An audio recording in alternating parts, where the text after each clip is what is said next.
Nicole Malliotakis. Nicole, good morning. How are you? Good morning. Good to be with you. Good to have you back as well. There's a bunch of places we can go. I guess we'll start with this potential meeting between my guy Tom Homan and the mayor. The mayor doing a complete 180 now. Now he wants to talk about the illegals with Homan and Trump, and well, he's just so full of it. I can't even get into it. But anyway, Homan and Mayor Eric Adams, your thoughts? Yeah, I mean, this guy speaks from both sides of his mouth. He's been saying this all along, that he wants to cooperate, that we should change the sanctuary laws, and yet he doesn't use the authority that he has. If you look at the 2014 law, and it actually does allow for the city to cooperate when individuals are violent offenders. All sex offenses were added to that list after I ran for mayor in 2017. We put pressure on Mayor de Blasio because he was protecting people committing sex crimes.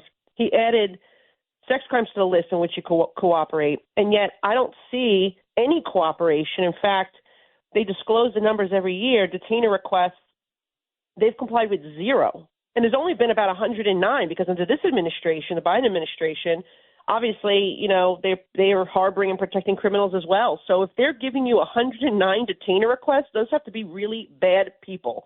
Murder, rapists, people wanted in other countries, fugitives. So what I would say is the real question I ask of the mayor is, why are you not cooperating with detainer requests for the violent offenders? You have the authority to do so. So that's number one. And then number two, why have you not issued an executive order? This is an emergency. This is a public safety emergency. We are seeing people stabbed. You've seen people even murdered by migrants in our city. And I believe he should issue an executive order, and then let these crazy loony advocates who want to keep protecting criminals sue him. But I believe that he has the authority to do both those things, certainly the first. And he hasn't done it. So don't tell me that you want to, cooperate and protect the city when you won't even comply with those most heinous crimes, complying with those detainer requests from ICE. He also came out initially and talked about Jordan Neely, this psychotic madman threatening to kill everybody on a train. I've been in those positions, and I've stood up. That's a true story. I defended a Hasidic guy against a black guy not that long ago. I could have been Daniel Penny myself. So Daniel Penny does this heroic thing. He does a good thing.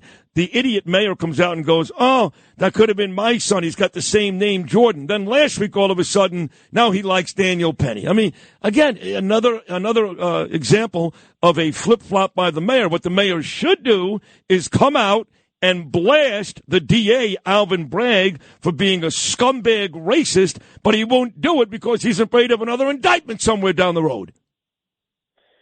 Yeah, look, and this is not the first time Alvin Bragg has prosecuted somebody who acted in self-defense. Remember our deli clerk who also was protecting his store, protecting his own life, his livelihood, and was charged by Alvin Bragg. That was the bodega owner, Jose yeah. Alba, right?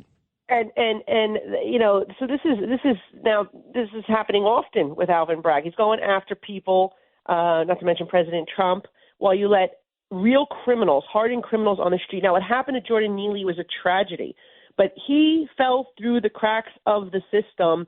Number one, the revolving door that released him after 40 arrests, and the mental health programs that Cuomo came in, closed mental health facility beds, and this individual should not have been on the street. And so here you have a Marine who stepped in after this Jordan Neely threatened to kill people, said he didn't mind going to jail. He was willing to die, and he protected his fellow New Yorkers, and now he's being charged. What's going to happen is you're going to have nobody that will be willing to step up in a dangerous situation to protect their fellow New Yorkers or themselves or their property or their business because they're going to be afraid of being prosecuted themselves.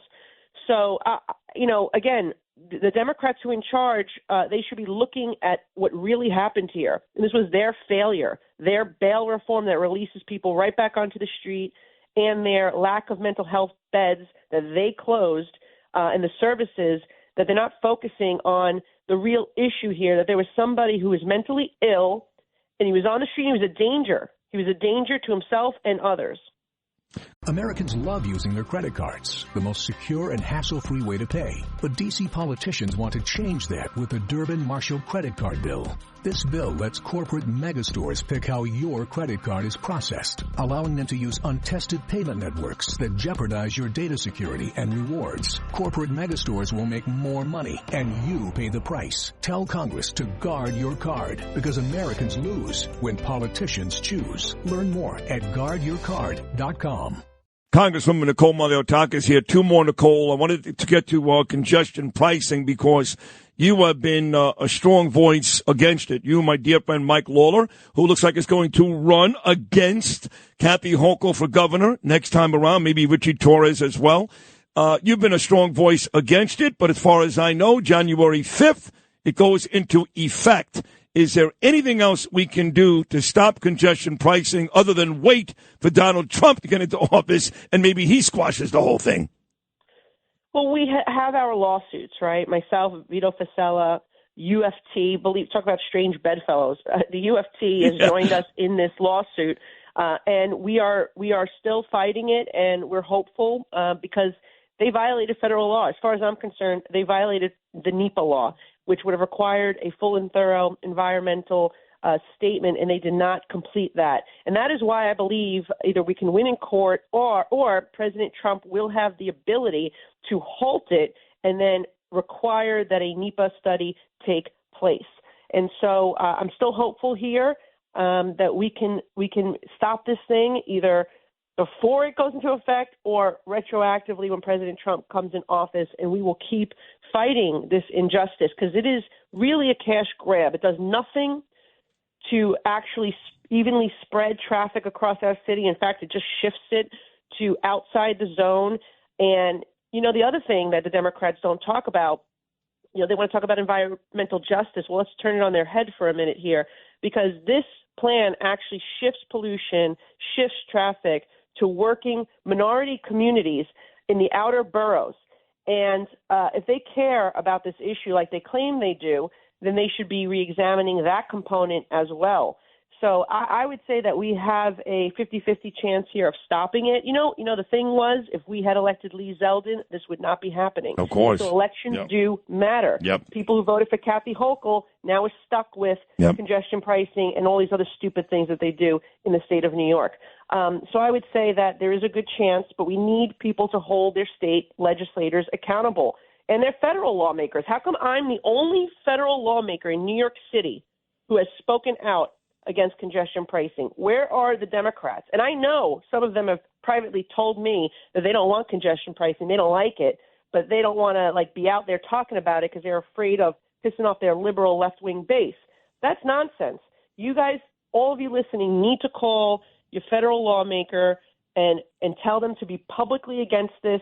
Come out and say something about it. And also your city and state lawmakers. This is the time to know where your elected official stands on this issue of congestion pricing. I think Richie Torres, Josh Gottheimer, Phil Murphy, the problem is two of those three guys are in Jersey and one's the governor, but I think they have come out. But nobody like you. No question about it. You and Lawler. I'm talking about New York City. Yeah. New York City nobody in the – well, nobody. Yeah, nobody. Maybe but Bob Holden. Been great. What about Holden? Holden has, I'm talking about the federal lawmakers, but okay. Yes, you have Bob Holden, you have Coleman Yeager, you have a few others. Jamie Williams, who's an assembly member in southern I love Brooklyn. Her. Yep, she's great. I mean, she's come out against also the migrant encampment at Floyd Bennett Field. She actually did. She actually did two of the rallies with me and Curtis Sliwa a couple of summers ago. Yeah, and those are the types of Democrats that we can use, not the ones who are either afraid to say something because they don't want to piss off the left, or they actually support these policies. Even worse, they vote for them. Even worse is right. Last thing, Nicole, what are these drones doing flying all over the place in New York and New Jersey? It's unnerving a lot of people. What the hell is going on there? Well, that's what I'm trying to find out. I mean, I have reached out to the FAA, the FBI, the DHS. I cannot get an answer, and it's. It is concerning. Are these more like Chinese spy balloons, or what's going on here? We need the federal agencies to be transparent. So either two things: one, they're not being transparent, or number two, which concerns me even more, is they don't know what's going on. And so we need to keep pushing them. I'm going to keep pushing them. I'm going to call them every day until they give me an answer or they disclose to the public what are these things. If it's our equipment, then that's all we need to know. We don't need to know more because maybe it's classified. That's fine. Just be honest with the public and say that this is our government, or is it something that we should be concerned about? Is it another Chinese spy balloon that's going over sensitive areas in New York City, over the Verrazano Bridge, over power plants, over military equipment? The lack of transparency should be concerning to people because we need a government that is accountable to us. And when we have concerns, they need to answer them. Fair enough. Yeah, I want to know. It's weird. Nicole, is always excellent job. And I know you got some time off soon, but then you'll be back in Congress right after Hanukkah, Christmas, and New Year's for a brand new year of legislation. Anything you're working on solo, individually, that you want to get done? Well, for this year, I'm really hoping we can get through my PBM reform bill, which would actually help lower prescription drug prices, these middlemen that really pocket a lot of profits, and it's the consumer that really gets hurt at the end of the day, the patient. So I would love to see that get done in the next week. We have a good chance of at least a portion of that getting done. And then next year, obviously, the Tax Cut and Jobs Act of President Trump, which created millions of jobs, it lifted middle-class wages, it brought unemployment to record lows. It really did do great things for our economy until COVID hit. There's a lot of that expiring, and so we want to keep the doubled standard deduction, hopefully increase it even more so middle-class families can keep more of their money. We'll double the child tax credit. That's what it also did, for families. Hopefully we can get some SALT relief in there for New York. And I have a manufacturing component of this to try to bring our pharmaceutical supply home because we rely 80% of our active pharmaceutical ingredients come from China. And in 4 years since COVID, the Biden administration has done nothing to address this national security issue. And so I've been speaking with my colleagues. I've mentioned it to President Trump. This is critical piece that we need to hopefully get done next year in the tax package to bring some of those manufacturing facilities back to the United States so we're not reliant on foreign adversaries for our medicine. Excellent point. China, way too reliant, not just medicine, but a bunch of different products. And AI, I know, becomes a very, very important new discussion. Trump is into it. I know he is, and that can help out the United States as well. We will discuss all these things and more when you come back next time, Nicole. As always, great job. Thank you so much. Great to be with you. Thanks, Sid. You too. That's my buddy right there. She great, Congresswoman Nicole Malliotakis.